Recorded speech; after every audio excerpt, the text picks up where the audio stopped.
Hi friends, welcome to our channel. ఈరోజు నేను 2026లో తమిళ్ లాంగ్వేజ్లో రిలీజ్ అయినటువంటి ఒక మంచి థ్రిల్లర్ మూవీ స్టోరీని ఎక్స్ప్లెయిన్ చేయబోతున్నాను. అదే కాళిదాస్ పార్ట్ 2. కాళిదాస్ ఫస్ట్ పార్ట్కి ఇంకా కాళిదాస్ సెకండ్ పార్ట్కి మధ్య ఎటువంటి లింక్ అయితే ఉండదు, కానీ కాళిదాస్ ఫస్ట్ పార్ట్ మూవీ కూడా చాలా ఇంట్రెస్టింగ్ గా ఉంటుంది. నేను కాళిదాస్ ఫస్ట్ పార్ట్ని కూడా ఎక్స్ప్లెయిన్ చేసి ఆ వీడియోని మన సినీ టాక్స్ ఛానల్లో అప్లోడ్ చేయడం జరిగింది. ఆ వీడియో లింక్ని ఈ వీడియో డిస్క్రిప్షన్లో మరియు కామెంట్స్లో ఇస్తాను, చూసేయండి. ఇక టైం వేస్ట్ చేయకుండా స్టోరీలోకి వెళ్ళిపోదాం. Now let's start our video.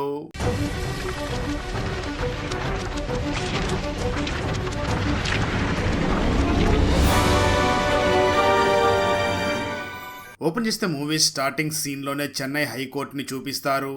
అందులో 13 సంవత్సరాల వయసు గల ఒక అమ్మాయిని అతి కిరాతకంగా అత్యాచారం చేశాడు అని స్టీఫెన్ అనే ఒక అతన్ని అరెస్ట్ చేసి కోర్టులో హాజరుపరిచి ఉంటారు. అయితే అతనికి సపోర్ట్ గా లాయర్ ప్రకాష్ రాజ్ వాదిస్తూ, నా క్లయింట్ ఎటువంటి తప్పు చేయలేదు, ఎటువంటి అత్యాచారం కూడా చేయలేదు అని దాన్ని నిరూపించడం కోసం చాలా సాక్ష్యాలని కూడా ప్రవేశపెడతాడు. ఆ విధంగా ప్రకాష్ రాజ్ స్టీఫెన్ ని ఆ కేసు నుంచి బయటికి తీసుకుని వస్తాడు. ఈ స్టీఫెన్ జైల్లో ఉన్నటువంటి ఆ 4 సంవత్సరాలు కూడా లా చదివి అదే హైకోర్టులో లాయర్గా పనిచేస్తూ ప్రకాష్ రాజ్ దగ్గర జూనియర్గా వర్క్ చేస్తూ ఉంటాడు. కట్ చేస్తే ఇక్కడే మనకు కాళిదాస్ని చూపించడం జరుగుతుంది. కాళిదాస్ ఒక పని మీద బయటికి వెళుతూ ఉండగా ఇంతలో తనకి ఒక మహిళ ఫోన్ చేసి నేను ప్రమాదంలో ఉన్నాను అని చెప్పి ఫోన్ చేస్తుంది. దాంతో కాళిదాస్ వెంటనే ఆ మహిళ చెప్పినటువంటి లొకేషన్ దగ్గరికి వెళ్ళగా అప్పటికే ఆ మహిళని అలాగే ఆ మహిళ కూతుర్ని కూడా తన హస్బెండ్ చంపేసి అక్కడి నుంచి వెళ్లిపోయి ఉంటాడు. దాంతో కాళిదాస్ ఇదంతా కూడా ఎందుకు జరిగి ఉంటుంది అని అక్కడంతా కూడా విచారిస్తూ ఉంటాడు. కట్ చేస్తే ఇక్కడ మనకు చెన్నై సిటీలో ఉన్నటువంటి ఒక పెద్ద అపార్ట్మెంట్ ని చూపిస్తారు. అందులో దాదాపు 300 ఫ్యామిలీస్ నివసిస్తూ ఉంటాయి. ఆ అపార్ట్మెంట్ లో December 31 రోజు పెద్ద ఫంక్షన్ చెయ్యాలి అని మంచిగా ఏర్పాట్లు కూడా జరుగుతూ ఉంటాయి. అదే అపార్ట్మెంట్ లో ఇంతకు ముందు ప్రకాష్ రాజ్ కోర్టులో నిర్దోషి అని నిరూపించి బయటికి తీసుకొచ్చినటువంటి స్టీఫెన్ కూడా అక్కడే నివసిస్తూ ఉంటాడు. అయితే ఈ స్టీఫెన్ ఎవరితో కూడా మాట్లాడకుండా తన పని మాత్రమే తను చూసుకుంటూ ఉంటాడు. అదే అపార్ట్మెంట్ లో మిత్ర అనే ఒక పాప కూడా ఉంటుంది. ఈ పాపకి చిన్న కుక్క పిల్లలంటే చాలా ఇష్టంగా ఉంటుంది. స్టీఫెన్ కూడా ఒక కుక్క పిల్లని పెంచుతూ తన ఇంటి ముందు ఉన్నటువంటి ఒక ప్లేస్ లో దాన్ని కట్టిపెట్టి ఉంటాడు. స్టీఫెన్ కుక్కను చూసినటువంటి ఆ మిత్ర వెంటనే కుక్కతో ఆడుకోవడానికి ఆ కుక్క దగ్గరికి వస్తూ ఉంటుంది. ఇంతలో మిత్ర పేరెంట్స్ అక్కడికి వచ్చి మిత్రాన్ని అక్కడి నుంచి తీసుకుని వెళ్ళిపోతారు. అది చూసిన స్టీఫెన్ మిస్ అయ్యింది అంటూ ఫీల్ అవుతూ ఉంటాడు. అంటే ఈ స్టీఫెన్ ఈ అపార్ట్మెంట్ కి ఆ మిత్రాన్ని ఏదో చేయడానికి వచ్చాడు అన్నట్లుగా మనకు చూపిస్తూ ఉంటారు. కట్ చేస్తే ఆ తర్వాత కాళిదాస్ ఒక కేసు పని మీద కోర్టుకు వెళ్లి ఉన్న సమయంలో తనతో పాటు ఉన్నటువంటి కానిస్టేబుల్ అక్కడ ఉన్నటువంటి ఒక రౌడీని చూసి, సరే తన పేరు పాండ్యన్, తను చాలా పెద్ద రౌడీ, తను ఎందుకు ఇక్కడికి వచ్చి ఉంటాడు అని ఆలోచిస్తూ ఉంటాడు. ఆ మాటలో ఉన్నటువంటి కాళిదాస్ వెంటనే ఆ రౌడీని చూసి, ఖచ్చితంగా ఇతని కోర్టు ఆవరణంలో ఎవరన్నా చంపడానికి వచ్చినట్లుగా ఉన్నాడు, అలా జరగడానికి వీల్లేదు అని చాలా జాగ్రత్తగా అన్ని గమనిస్తూ ఉంటాడు. అయితే ఆ కాళిదాస్ భావించినట్లుగానే కోర్టు ఆవరణలో ఒక వ్యక్తిని కిడ్నాప్ చేసి తీసుకుని వెళ్లి అతనిని చంపేస్తారు. అతన్ని చంపింది ఎవరో అని చూడగా అతన్ని చంపింది మరెవరో కాదు, కోర్టు నుంచి రిలీజ్ అయ్యి బయటకు వచ్చినటువంటి స్టీఫెన్ ని అతన్ని కిడ్నాప్ చేసి తీసుకువచ్చి చంపేసి ఉండి ఉంటాడు. అసలు స్టీఫెన్ అతన్ని ఎందుకు చంపాడో అన్న విషయాన్ని మాత్రం ఇక్కడ రివీల్ చేయరు.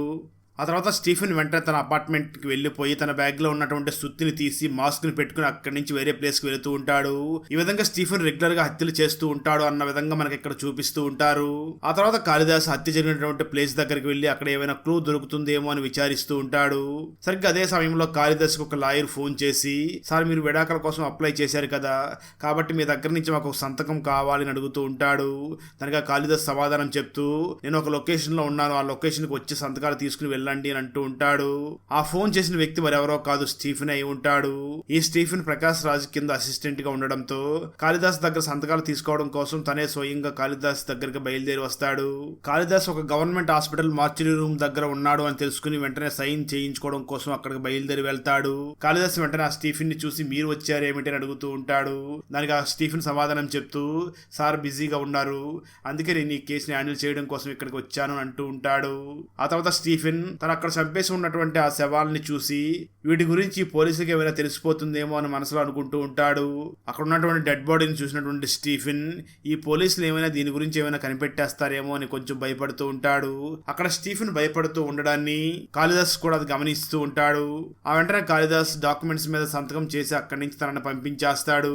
సరిగ్గా అదే సమయంలో చనిపోయిన ఆ వ్యక్తికి ఫ్రెండ్స్ అక్కడికి వచ్చి మాట్లాడుతూ, మీరు ఇంతవరకు మా ఫ్రెండ్ ని చంపిన వ్యక్తిని ఎవరో కూడా కనిపెట్టలేకపోయారు అంటూ పోలీసుల్ని తిడుతూ ఉంటారు. ఉంటారు. దాంతో కాళిదాస్ వెంటనే చనిపోయిన వ్యక్తి ఫ్రెండ్స్ తో మాట్లాడుతూ, మీరు కూడా నాతో పాటు కోర్టులో ఉన్నారు కదా, మీ ఫ్రెండ్ ని ఎవరో మర్డర్ చేసి వెళ్లిపోయాడు, అక్కడ మీరేం చేస్తున్నారు, గాడిదలు కాస్తున్నారా, ఎప్పుడు మా మీద ఎందుకు ఇలా అరుస్తూ ఉంటారు అని కాళిదాస్ వాళ్ళ మీద అరుస్తూ ఉండగా స్టీఫెన్ కూడా చనిపోయిన వ్యక్తి ఫ్రెండ్స్ ని చాలా కోపంగా చూస్తూ అక్కడి నుంచి వెళ్లిపోతాడు. కట్ చేస్తే ఆ అపార్ట్మెంట్ లో న్యూ ఇయర్ సెలబ్రేషన్ జరుగుతూ ఉంటుంది. అందరూ కూడా అక్కడ ఆడుతూ పాడుతూ డ్యాన్స్ చేస్తూ ఉంటారు. పిల్లలందరూ కూడా చాలా సరదాగా సమయాన్ని గడుపుతూ ఉన్న సమయంలో స్టీఫెన్ తన కుక్క పిల్లని తీసుకుని వెళుతూ ఉండగా కుక్క పిల్లలంటే ఇష్టమైనటువంటి మిత్ర కూడా ఆ స్టీఫెన్ వెనకాలే ముందుకు వెళుతూ ఉంటుంది. కట్ చేస్తే 1 అవర్ తర్వాత పిల్లలందరూ కూడా అక్కడ ఆడుకుంటూ ఉంటారు, కానీ మిత్ర అక్కడ మిస్ అయి ఉంటుంది. ఈ విషయం తన పేరెంట్స్కి తెలిసిపోవడంతో వాళ్ళందరూ కూడా అపార్ట్మెంట్ మొత్తం తిరుగుతూ వెంటనే పోలీసులకు కూడా ఇన్ఫార్మ్ చేస్తారు. పోలీస్ డిపార్ట్మెంట్ వాళ్ళు వెంటనే అక్కడికి వచ్చేస్తారు. కాళిదాస్ వెంటనే తన టీంతో అక్కడికి చేరుకుని ఆ మిత్ర తల్లిదండ్రులతో మాట్లాడి, మీరేం కంగారు పడకండి, మీ అమ్మాయి ఎక్కడో ఒక చోట దాక్కుని ఉండి ఉంటుంది, లేకపోతే ఏదైనా డ్రైనేజీలో ఇరుక్కుని ఉండి ఉంటుంది, ఖచ్చితంగా మేము బయటికి తీసుకుని వస్తాం, మీరు భయపడకండి అని వాళ్ళని ఓదార్చుతూ ఉంటారు. ఆ వెంటనే కాళిదాస్ తన టీంని చూసుకుని ఆ ఏరియా మొత్తం కూడా మిత్ర పాప కోసం వెతకడం మొదలు పెడతారు. ఆ తర్వాత కాళిదాస్ ఈ విషయాన్ని డిపార్ట్మెంట్లో ఉన్నటువంటి పై అధికారులకి ఇన్ఫార్మ్ చేసి వెంటనే ఆ అపార్ట్మెంట్లో ఉన్నటువంటి సీసీటీవీ కెమెరాస్ మొత్తం ఫుటేజ్ అన్నీ కూడా చెక్ చేస్తూ ఉంటారు. అసలు సీసీటీవీ ఫుటేజ్లో మిత్ర బయటికి వెళ్ళినట్లుగా ఏమీ కూడా రికార్డ్ అయి ఉండదు. దాంతో కాళిదాస్ మిత్ర బయటికి వెళ్ళినట్లుగా ఎటువంటి ఫుటేజ్ కూడా రికార్డ్ అయ్యి లేదు, కాబట్టి మిత్ర ఖచ్చితంగా ఈ అపార్ట్మెంట్లోనే ఉండి ఉంటుంది అని వీళ్ళందరూ కూడా ఆలోచిస్తూ ఉంటారు. ఆ తర్వాత కాళిదాస్ వెంటనే ఈ కేసు గురించి తన పై అధికారులకి చెప్పడంతో తన పై అధికారి వెంటనే కాళిదాస్తో మాట్లాడుతూ, ఈ కేసు అయితే కొంచెం కాంప్లికేటెడ్ గా ఉన్నట్లుగా ఉంది, నీ దగ్గరికి మరొక ఆఫీసర్ని కూడా పంపిస్తాను అని ఆ కేసుని హ్యాండిల్ చేయడం కోసం అసిస్టెంట్ కమిషనర్ అయినటువంటి వైష్ణవిని అక్కడికి పంపిస్తారు. అలా వైష్ణవి అక్కడికి వచ్చి తను ఒక పక్క విచారిస్తూ ఉండగా కాళిదాస్ వెంటనే అపార్ట్మెంట్లో ఉన్నటువంటి బ్యాచిలర్స్ దగ్గరికి వెళ్ళి వాళ్ళందరినీ కూడా విచారిస్తూ ఉంటాడు. అయితే ఆ సమయంలో ఉన్నటువంటి ఒక డాక్టర్ మాత్రం ఈ పోలీసుల్ని చాలా తీవ్రంగా తిడుతూ, మీరు ఒక పాపను వెతికి కనిపెట్టలేకపోతున్నారు, అలాంటి మీరు దొంగతనం చేసే దొంగలను ఏ విధంగా పట్టుకోగలరు అన్నట్లుగా ఆ పోలీసుల్ని చూసి తిడుతూ ఉంటాడు. ఆ తర్వాత కాళిదాస్ మరియు వైష్ణవి అందరూ కూడా అక్కడ ఉన్నటువంటి పేరెంట్స్ అందరినీ పిలిచి ఆ రోజు రాత్రి ఎవరూ కూడా నిద్రపోకుండా మిత్ర కోసమే వెతుకుతూ ఉంటారు. అప్పుడే వాళ్ళకి పూల చెట్టుల్లో చనిపోయి ఉన్నటువంటి ఒక కుక్క పిల్ల కనిపిస్తుంది. ఆ కుక్క పిల్లకి ఒక దారం కూడా కట్టి ఉంటుంది. నిజానికి మిత్ర ఎప్పుడు ఆ దారాన్ని తన దగ్గర ఉన్నటువంటి కుక్క బొమ్మకి కట్టుకుని దానితో ఆడుకుంటూ ఉంటుంది. దాంతో వైష్ణవి మాట్లాడుతూ, ఇక్కడ చనిపోయి ఉన్నటువంటి కుక్క ఎవరిదో, ఖచ్చితంగా వాళ్ళే మిత్రాన్ని ఏదో చేసి ఉంటారు అని ఆలోచించి ఆ కుక్క ఎవరిదో ఎంక్వైరీ చేయడం మొదలు పెడుతుంది. తన విచారణలో ఆ చనిపోయి ఉన్నటువంటి కుక్క స్టీఫెన్ది అని తెలుస్తుంది. ఆ తర్వాత ఒక పోలీస్ కానిస్టేబుల్ వెంటనే స్టీఫెన్ని విచారించడం కోసం తన ఇంటికి వెళ్ళి ఆ స్టీఫెన్ని చూసినటువంటి కానిస్టేబుల్ ఇతను సీనియర్ అడ్వకేట్ అయినటువంటి ప్రకాష్ రాజ్ జూనియర్ అని తెలుసుకుని ఇతను చాలా మంచివాడు అని తనని విచారించకుండా పోలీస్ కానిస్టేబుల్ తిరిగి వచ్చేస్తాడు.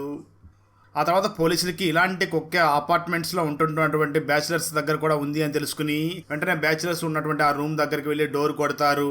అయితే వాళ్ళు మాత్రం డోర్ ఓపెన్ చేయకుండా ఉంటారు.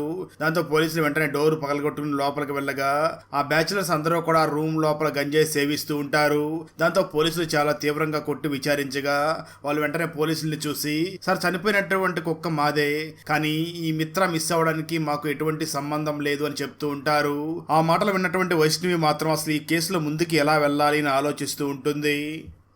ఆ సమయంలో బ్యాచిలర్స్ వెంటనే వైష్ణవిని చూసి, మేడం ఇలాంటి కుక్క మా ఒక్కరి దగ్గరే కాదు, 405 రూమ్లో ఉన్న వాళ్ళ దగ్గర కూడా ఇలాంటి కుక్క ఉంది అని చెప్తారు. దాంతో వైష్ణవి మరియు పోలీసులందరూ కూడా అక్కడికి వెళ్ళి కానిస్టేబుల్ని చూసి వెంటనే ఈ రూమ్లో వాళ్ళని పిలిచి ఎంక్వైరీ చెయ్యండి అని అంటూ ఉంటుంది. అయితే కానిస్టేబుల్ మాత్రం ఆ వైష్ణవిని చూసి, మేడం ఈ రూమ్లో ఫేమస్ అడ్వకేట్ అయినటువంటి ప్రకాష్ రాజ్ జూనియర్ ఇక్కడ ఉన్నాడు, తను చాలా మంచివాడు, తను అలాంటి వాడు కాదు అని అంటూ ఉంటాడు. దానికి వైష్ణవి మాట్లాడుతూ, మనం ఇక్కడ ఎంక్వైరీ చేయడం కోసం వచ్చాం, ఎవరు చెడ్డ వాళ్ళో ఎవరు మంచి వాళ్ళో జడ్జి చేయడం కోసం ఇక్కడికి రాలేదు, వెంటనే వెళ్ళి చెక్ చేయండి అని అంటుంది. ఆ సమయంలో నిజానికి స్టీఫెన్ ఇంట్లో ఉండడు. అప్పుడు కాళిదాస్ మరియు వైష్ణవి ఇద్దరు కూడా మాట్లాడుకుంటూ ఆ కుక్క పిల్ల చనిపోవడానికి, మిత్రపాప చనిపోవడానికి మరియు ఈ స్టీఫెన్కి మధ్య ఏదో సంబంధం ఉంది, వీటి గురించి తెలుసుకోవాలి అంటే ఖచ్చితంగా మనం స్టీఫెన్ని పట్టుకోవాలి అని స్టీఫెన్ కోసం వెతుకుతూ ఉంటారు. ఆ తర్వాత స్టీఫెన్ ఒక చర్చిలో ఉన్నాడు అని తెలుసుకుని అక్కడికి వెళ్లి స్టీఫెన్ ని పట్టుకుని చాలా తీవ్రంగా కొట్టి విచారిస్తూ ఉంటారు. కానీ స్టీఫెన్ మాత్రం నోరు మెదపకుండా అలాగే సైలెంట్ గా ఉంటాడు. ఇది మొత్తం గమనిస్తున్నటువంటి వైష్ణవి మరియు కాళిదాస్ ఇద్దరు కూడా ఇతను ఏదో దాస్తున్నాడు అని అనుకుంటూ ఉంటారు. విషయం తెలుసుకున్నటువంటి ప్రకాష్ రాజ్ వెంటనే అక్కడికి వెళ్లి అతను నా అసిస్టెంట్, అతను అలాంటి వాడు కాదు, పాప మిస్ అవ్వడానికి అతనికి ఎటువంటి సంబంధం లేదు అని అంటూ ఉంటాడు. అయితే అసిస్టెంట్ కమిషనర్ వైష్ణవి మాత్రం ఇతను నీ జూనియరే కావచ్చు, మంచివాడు కూడా కావచ్చు, కానీ ఇతని మీద ఒక రేప్ కేసు కూడా ఉంది కదా, ఇతను ఎలాంటి వాడు అనే విషయం కోర్టు చెప్తుంది, మీరు సర్టిఫికేట్ ఇవ్వవలసిన అవసరం లేదు అని చెప్తూ ఉంటుంది. దానికి ప్రకాష్ రాజ్ వెంటనే వైష్ణవిని చూసి సరే రేపు మీరు అతన్ని కోర్టులో సబ్మిట్ చేయండి, అతనికి వ్యతిరేకంగా మీరు ఎటువంటి సాక్ష్యాలను తీసుకుని వస్తారో నేను కూడా చూస్తాను అని చెప్పి అక్కడి నుంచి వెళ్ళిపోతాడు. నిజానికి పోలీసుల దగ్గర స్టీఫెన్ కిడ్నాప్ చేశాడు అని చెప్పడానికి ఎటువంటి సాక్ష్యాలు లేకుండా ఉంటాయి. కట్ చేస్తే ఆ తర్వాత రోజు మార్నింగ్ ఆ అపార్ట్మెంట్ మేనేజర్ డైరెక్ట్ గా వైష్ణవికి ఫోన్ చేసి మీరు తొందరగా అపార్ట్మెంట్ దగ్గరకు రండి అని చెప్పడంతో కాళిదాస్ మరియు వైష్ణవి ఇద్దరు కూడా అక్కడికి వెళ్తారు. అప్పుడు అపార్ట్మెంట్ మేనేజర్ మాట్లాడుతూ మాకు అపార్ట్మెంట్ వెనుక ఉన్నటువంటి ఒక ముళ్ళ పొదల్లో ఒక సూట్ కేసు దొరికింది అని చెప్తుంది. దాంతో వెళ్ళి ఆ సూట్ కేసుని ఓపెన్ చేయగా అందులో మిత్ర డెడ్ బాడీ ఉంటుంది. అది చూసినటువంటి మిత్ర పేరెంట్స్ తో పాటు ఆ అపార్ట్మెంట్ లో ఉన్న వాళ్ళు అలాగే పోలీసులు కూడా మనం అందరం కూడా ఇక్కడే ఉండి పాపను కాపాడలేకపోయామని చాలా ఎమోషనల్ అవుతూ ఉంటారు. అయితే అపార్ట్మెంట్లో ఉన్న వాళ్ళందరూ కూడా స్టీఫెనే ఆ మిత్రాన్ని చంపేసి ఉంటాడు అని అనుకుంటూ ఉంటారు. కానీ స్టీఫెనే మిత్రాన్ని కిడ్నాప్ చేసి తీసుకుని వెళ్ళి చంపేశాడు అని చెప్పడానికి ఎటువంటి సాక్ష్యాలు వాళ్ళ దగ్గర ఉండవు. సరిగ్గా అదే సమయంలో కాళిదాస్ మరియు వైష్ణవిని తన పై అధికారి పిలిచి మాట్లాడుతూ నాకు పైనుంచి చాలా ప్రెజర్ ఉంది, మీరు అరెస్ట్ చేసినటువంటి ఆ స్టీఫెన్ దగ్గర నుంచి మీరు నిజాన్ని ఎందుకు రాబట్టలేకపోతున్నారు, అతని మీద ఆల్రెడీ ఒక రేప్ కేసు కూడా ఉంది కదా, మీరు సరిగ్గా ఎంక్వైరీ చేయలేకపోతున్నారు, నేనే ఈ కేసుని స్వయంగా హ్యాండిల్ చేస్తానని అంటూ ఉంటాడు. ఆ మాటలు విన్న కాళిదాస్ మాత్రం ఒక చిన్నపిల్ల హత్య కేసుని మనం ఛేదించలేకపోతున్నాం, ఎలాగైనా ఈ కేసుని మనమే సాల్వ్ చేయాలి, దీన్ని ఇప్పుడు అన్అఫీషియల్ గా మనమే ఛేదించాలి అని డిసైడ్ అవుతాడు. కట్ చేస్తే ఆ తర్వాత కాళిదాస్కి ఆ అపార్ట్మెంట్ మేనేజర్ ఫోన్ చేసి మీతో నేను పర్సనల్గా మాట్లాడాలి అంటుంది. దాంతో కాళిదాస్ మరియు వైష్ణవి వెంటనే ఆ అపార్ట్మెంట్ మేనేజర్ దగ్గరికి వెళ్ళగా మేనేజర్ వాళ్ళని చూసి మాట్లాడుతూ ఆ రోజు మిత్ర పాప స్టీఫెన్ వెనకాల వెళ్ళడం నా కూతురు చూసిందంట, తను ఈ రోజు నా దగ్గర చెప్పింది అని అంటూ ఉంటుంది. ఆ మాటలు విన్నటువంటి వైష్ణవి మరి ఈ మాట అప్పుడు ఎందుకు చెప్పలేదు అని అడగ్గా దానికి ఆ అపార్ట్మెంట్ మేనేజర్ మాట్లాడుతూ మా అమ్మాయికి కొంచెం భయం ఎక్కువ అందుకే చెప్పలేకపోయింది, ఇప్పుడు ధైర్యం చేసి నా దగ్గర చెప్పింది అని ఆ అపార్ట్మెంట్ మేనేజర్ చెప్తూ ఉంటుంది. సరిగ్గా అదే సమయంలో ఆ అపార్ట్మెంట్ మేనేజర్ కి మరొక ఫోన్ కాల్ వస్తుంది. ఫోన్ కాల్లో మాట్లాడినటువంటి మేనేజర్ ఏడుస్తూ మా పాప వాళ్ళ ఫ్రెండ్ స్విమ్మింగ్ పూల్ లో పడి చనిపోయిందంట అని చెప్పి వీళ్ళందరూ కూడా స్విమ్మింగ్ పూల్ దగ్గరికి వెళ్తారు. ఇది మొత్తం చూసినటువంటి వైష్ణవి మరియు కాళిదాస్ మాత్రం ఆ అమ్మాయికి అసలు స్విమ్మింగే రాదు, అలాంటి అమ్మాయి స్విమ్మింగ్ పూల్ దగ్గరికి వచ్చి ఇక్కడ పడిపోయి ఎందుకు చనిపోయి ఉంటుంది అంటే బహుశా ఎవరో ఈ అమ్మాయిని చంపేసి ఇక్కడ పడేసి ఉండవచ్చు అని ఆలోచిస్తూ ఉంటారు. అలా అపార్ట్మెంట్లో వరుస హత్యలు జరగడంతో అక్కడ ఉన్న వాళ్ళు మరియు సాధారణ ప్రజలందరూ కూడా పోలీసులకు వ్యతిరేకంగా గొడవ చేస్తూ నినాదాలు చేస్తూ ఉంటారు. దాంతో కాళిదాస్ మరియు వైష్ణవి ఇద్దరు కూడా అసలు ఇక్కడ ఏం జరుగుతుంది అని ఆలోచిస్తూ ఉంటారు. అప్పుడే వాళ్ళకి అపార్ట్మెంట్ మేనేజర్ చెప్పినటువంటి మాట గుర్తుకు వస్తుంది. ఆ రోజు మిత్ర పాప స్టీఫెన్ వెనకాలే వెళ్ళింది అన్న మాట తనకు గుర్తొచ్చి తనని అరెస్ట్ చెయ్యాలి అనుకుంటూ ఉంటారు. సరిగ్గా అదే సమయంలో మిత్ర ఇంతకు ముందు ఒక కుక్క బొమ్మతో ఆడుకుంటూ ఉండేదని చెప్పుకున్నాం కదా, ఆ కుక్క బొమ్మ స్టీఫెన్ ఇంటి ముందే పడి ఉంటుంది. అది చూసినటువంటి స్టీఫెన్ వెంటనే ఆ కుక్క బొమ్మను తీసుకుని వెళ్లి తన ఇంట్లో ఉన్నటువంటి కబోర్డ్ లో దాచిపెడుతూ ఉంటాడు. సరిగ్గా అదే సమయంలో పోలీసులు అక్కడికి వచ్చి ఆ స్టీఫెన్ ని పట్టుకుని చాలా తీవ్రంగా కొట్టి విచారిస్తూ ఉంటారు. అయినప్పటికీ తను మాత్రం ఎటువంటి సమాధానం చెప్పకుండా సైలెంట్ గా ఉంటూ ఉంటాడు. కట్ చేస్తే ఆ తర్వాత రోజు మార్నింగ్ అతనికి బెయిల్ ఇచ్చి బయటికి తీసుకుని వస్తారు. విషయం తెలుసుకున్నటువంటి మిత్ర పేరెంట్స్ వెంటనే పోలీసుల దగ్గరికి వెళ్లి మాట్లాడుతూ ఇతనే హత్య చేశాడు అని మీరే చెప్పారు, ఇప్పుడు మళ్ళీ ఎందుకు తనను వదిలేశారు అంటూ గొడవ పడుతూ ఉంటారు. వాళ్ళు వైష్ణవిని మరియు కాళిదాస్ని చూసి ఇప్పటికే ఈ అపార్ట్మెంట్ లో 2 పిల్లలు చనిపోయారు, ఇంకా ఎంతమంది చనిపోవాలని అడుగుతూ ఉంటారు. ఆ సమయంలో కాళిదాస్ మరియు వైష్ణవి ఒక ప్లాన్ చేసి వాళ్ళ కానిస్టేబుల్ ని పిలిచి ఈ స్టీఫెన్ ఎక్కడికి వెళ్తున్నాడో ఎవరిని కలుస్తున్నాడో మొత్తం కూడా అబ్జర్వ్ చేసి ఇన్ఫర్మేషన్ మొత్తం నాకు తెలియచేయండి అని అంటూ ఉంటారు. దాంతో ఒక కానిస్టేబుల్ వెంటనే స్టీఫెన్ ని ఫాలో అయ్యి వెళుతూ ఉంటాడు. అలా ఒక కానిస్టేబుల్ స్టీఫెన్ నే ఫాలో అవుతూ ఉండగా స్టీఫెన్ ఒక రోజు మూవీ థియేటర్ లోపలికి వెళ్తాడు. కానిస్టేబుల్ కూడా థియేటర్ లోపలికి వెళ్ళగా కొంతసేపటి తర్వాత సడన్ గా స్టీఫెన్ అక్కడి నుంచి బయటకు వచ్చేస్తాడు. స్టీఫెన్ బయటకు వచ్చినటువంటి కొద్దిసేపటికి థియేటర్ లో ఉన్న వాళ్ళందరూ కూడా బయటకు వచ్చేస్తారు. ఏమైంది అని ఎంక్వైరీ చేయగా వాళ్ళలో ఒక వ్యక్తిని ఎవరో సుత్తితో తల మీద బలంగా కొట్టి చంపేసి ఉన్నారు అనుకుంటూ ఉంటారు. ఈ విషయం తెలుసుకున్నటువంటి కానిస్టేబుల్ పోలీసులకు ఇన్ఫార్మ్ చేయడంతో పోలీసులు అక్కడికి వచ్చి చనిపోయినటువంటి ఆ బాడీని ఫోరెన్సిక్ వాళ్ళకి పంపిస్తే ఏమైనా క్లూస్ దొరుకుతాయేమో అని పోస్ట్ మార్టం చేయించడం కోసం పంపిస్తారు. ఇక్కడ మనకు హాల్లో ఒక వ్యక్తి చనిపోయాడు కదా, ఆ వ్యక్తిని స్టీఫెన్ చంపాడు అన్నట్లుగా మనకు చూపించడం జరుగుతుంది. మూవీ థియేటర్ నుంచి ఇంటికి వస్తున్నటువంటి స్టీఫెన్ వెంటనే అక్కడ ఆ వ్యక్తిని చంపినటువంటి సుత్తిని తీసి చెరువులో పడేసి అక్కడి నుంచి ఇంటికి వెళ్ళిపోతూ ఉంటాడు. ఇంతకుముందు కోర్టులో ఒక వ్యక్తిని కిడ్నాప్ చేసి చంపేశాడు కదా తనని, అలాగే ప్రెజెంట్ థియేటర్లో ఒక వ్యక్తిని కొట్టి చంపేశాడు కదా, వీళ్ళిద్దరినీ కూడా స్టీఫెన్ చంపి ఉంటాడు. కానీ మిత్రానికి కూడా ఈ స్టీఫెన్ చంపాడా లేదా అన్న విషయం మాత్రం అంత క్లారిటీ లేకుండా ఉంటుంది. ఆ తర్వాత అసిస్టెంట్ కమిషనర్ అయినటువంటి వైష్ణవికి ఆ మిత్ర మదర్ ఫోన్ చేసి చాలా గట్టిగా ఏడుస్తూ, నేను మీతో పర్సనల్గా మాట్లాడాలి, ఒకసారి వచ్చి నన్ను కలవండి అని అంటుంది.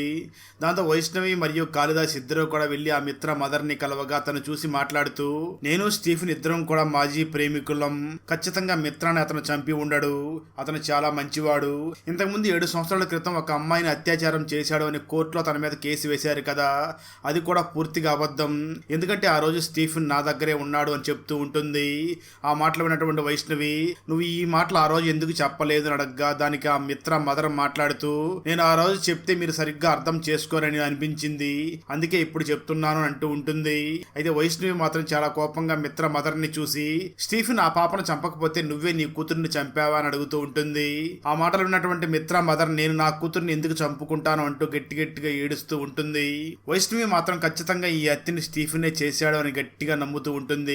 కానీ మిత్ర తల్లి మాత్రం ఈ హత్యని స్టీఫెన్ చేసి ఉండడం అని చెప్తూ ఉంటుంది.